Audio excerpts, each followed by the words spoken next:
Start. केंद्र सरकार अन्न से अंत्योदय के लिए संकल्पित होकर नित नए कदम उठाकर गरीबों के जीवन में बदलाव की संवाहक बन रही है ब्राह्म। दरअसल इस धारणा के बनने के अपने कारण है ब्राह्म।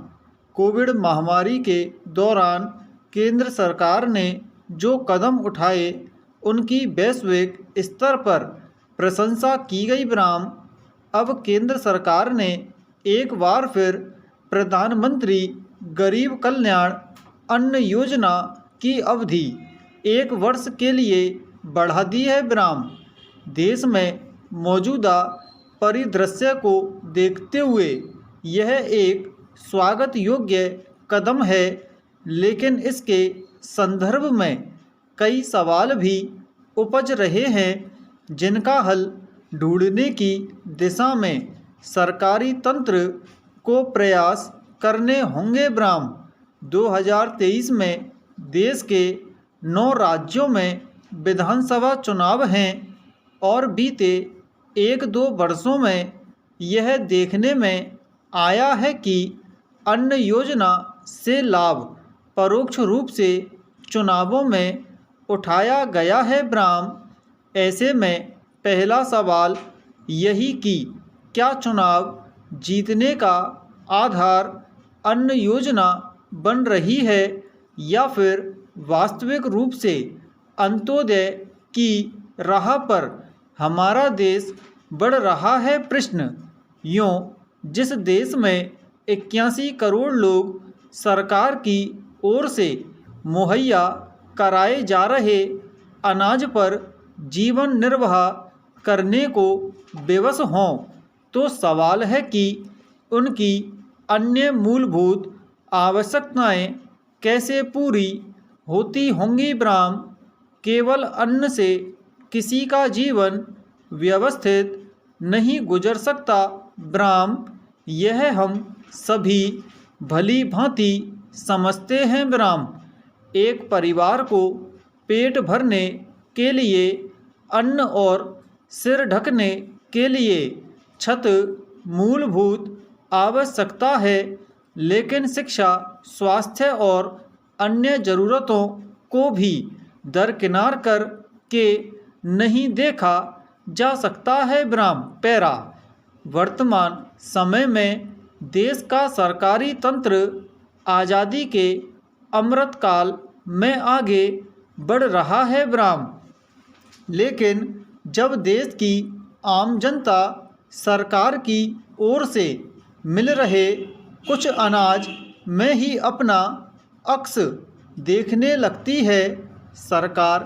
के लिहाज से उसी अन्न से किसी व्यक्ति का जीवन मरण और सरकारी कागज़ों में विकास के सुनहरे क्षण गढ़े जाने लगते हैं, तब ऐसे में दुष्यंत कुमार की एक पंक्ति याद आती है कि भूख है तो सब्र कर, रोटी नहीं तो क्या हुआ आजकल दिल्ली में है ब्राह्म। इन पंक्तियों में गरीबों के जिस दर्द को शब्दों में एक वक्त पिरोया गया था, उस गरीब के दर्द को दूर करने के लिए आज़ादी के बाद से कई सरकारें सत्ता में आईं और चली गईं, लेकिन दुर्भाग्य से आज भी व्यक्ति केवल सरकार से अनाज की आस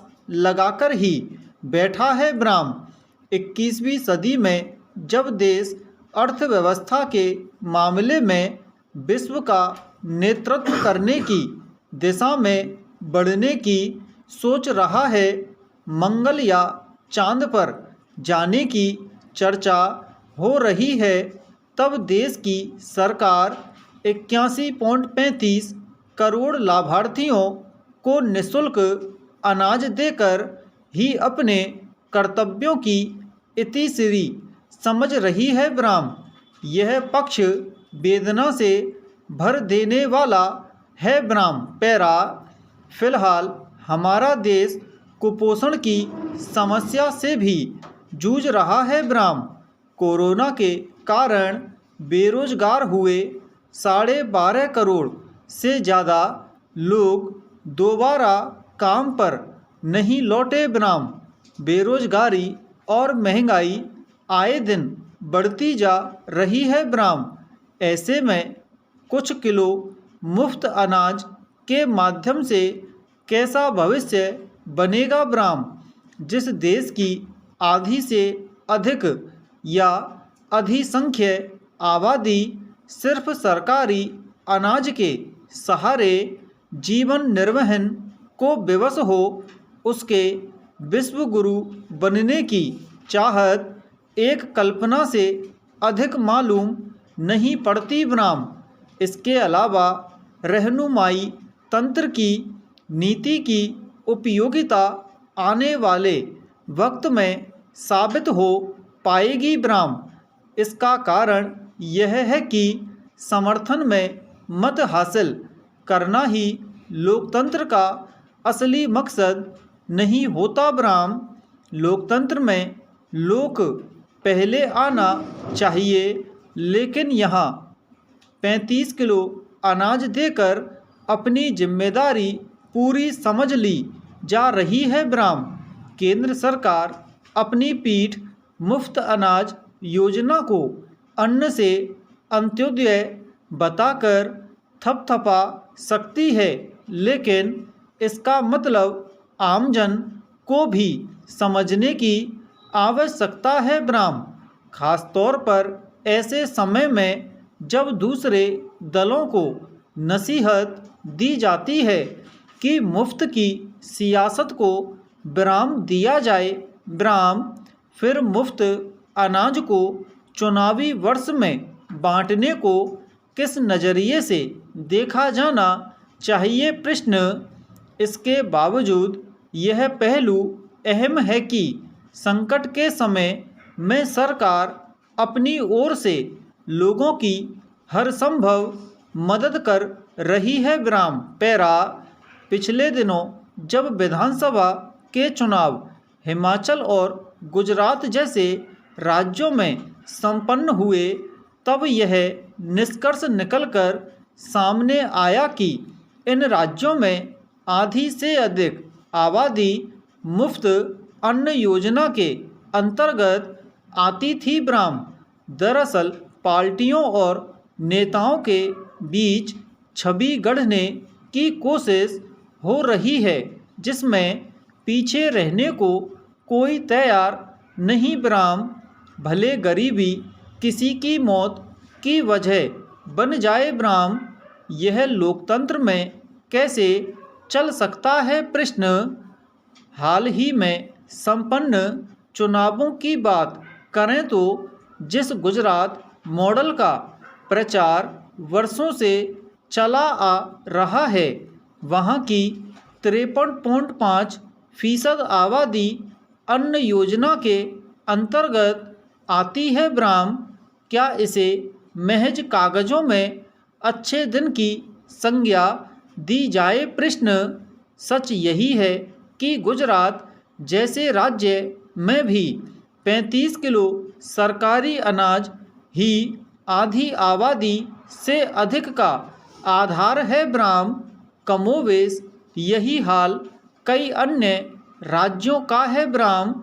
आंकड़ों के लिहाज से उत्तर प्रदेश में मुफ्त की योजनाओं का लाभ प्राप्त करने वाले लाभार्थियों की तादाद लगभग 15 करोड़ है, जो किसी न किसी योजना में लाभ ले रहे हैं ब्राह्म। एक सर्वे के मुताबिक उत्तर प्रदेश में लगभग 62% आबादी मुफ्त राशन की श्रेणी में भी आती है ब्राह्म। उत्तराखंड के हर 10 में से 7 परिवारों को मुफ्त राशन मिल रहा है ब्राह्म। वहीं हिमाचल प्रदेश की लगभग 38.4% आबादी प्रधानमंत्री गरीब कल्याण अन्न योजना के तहत मुफ्त राशन का लाभ ले रही है ब्राह्म। सही है कि इन आंकड़ों के कुछ प्रतिशत फर्जी नाम भी सम्मिलित होंगे ब्राह्म, लेकिन आज़ादी के 7 दशक बाद भी अगर एक बड़ी आबादी को सरकार से महीने के 35 किलो अनाज लेकर जीवन जीना पड़ रहा, तो फिर दूसरी किसी उपलब्धि को कैसे देखा जाएगा ब्राह्म।